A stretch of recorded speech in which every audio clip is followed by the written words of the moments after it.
Hi అండి. ఈరోజు మీకు జొన్న రొట్టె తయారు చేయటం చూపిస్తాను.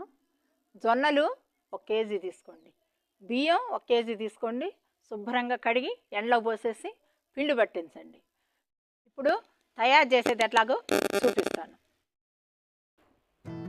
పిండి ఒక గిన్నెలోకి తీసుకొని పిండిలో ఇంక ఏం వేయద్దు, ఉప్పు కూడా వేయద్దు. మీరు వేయకుండా వేడి నీళ్ళు కాస్త నీళ్లు మామూలుగా వేడి చేసుకొని పెట్టుకోండి. ఎందుకంటే వేడి నీళ్ళతో కలపాలన్నమాట పిండి, చల్లటి నీళ్ళతో కాదు. కొంచెం కొంచెంగా కలపాలి పిండి. మొత్తం ఒకేసారి మనం చపాతీ కలుపుకుని ముద్ద చేయటం కాదు. కొంచెం కొంచెం పిండిని పక్కకు తీసుకోవటం, వేడి నీళ్ళు పోసి బాగా కలపండి, జిగురు వస్తుంది. తర్వాత ఇట్లా చేత్తో తీసుకొని మామూలుగా చెయ్యాలన్నమాట. మనకి రొట్టె చాలా పలసగా వస్తుంది అన్నమాట. రొట్టె పేపర్ అంతా పలసగా వస్తుంది మనకి. ఆ రొట్టె చేయటం కూడా అదొక నైపుణ్యమే, అది అందరికీ చేయటం కూడా రాదు. ఇప్పుడు వీడియోలో చూపించినట్టు మీరు అట్లా పలసగా చేసుకోవాలన్నమాట.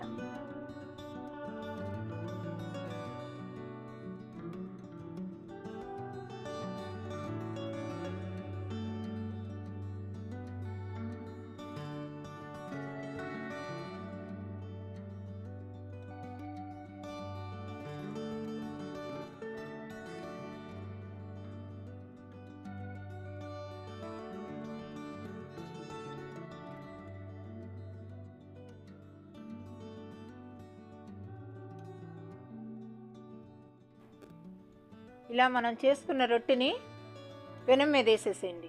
ఏమేయద్దు, పెనం మీద ఒట్టిదే వేయండి, నూనె వేయద్దు, ఏమేయద్దు. ఒట్టి రొట్టె వేసేసేయండి. ఆ రొట్టె మీద కొంచెం నీళ్లు చిలకరించండి.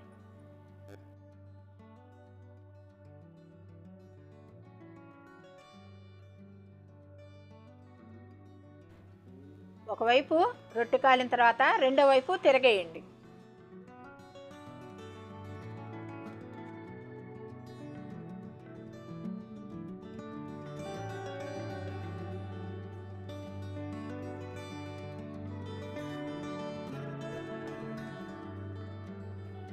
ఇలా రెండు వైపులా కాల్చుకున్న తర్వాత ప్లేట్లోకి తీసుకోండి.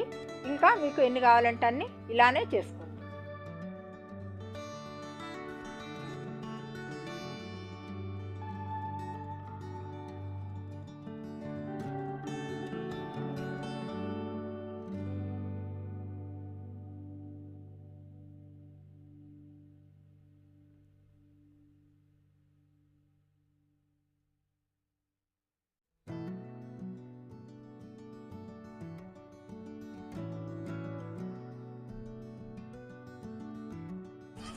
చూసారండి, ఇవి జొన్న రొట్టెలు తయారీ చూపించాను కదా. దీంట్లోకి మటన్ కూర అయినా బాగుంటుంది, చికెన్ కూర అయినా బాగుంటుంది, ఆకుతో పప్పు చేసుకొని తిన్నా కానీ బాగుంటుంది అనమాట. మీరు కూడా టేస్ట్ చేయండి. ఈ రొట్టెలు తింటే మీకు బీపీ రాదు, షుగర్ రాదు. నచ్చినట్టయితే లైక్ చేయండి, షేర్ చేయండి, సబ్స్క్రైబ్ చేసుకోండి.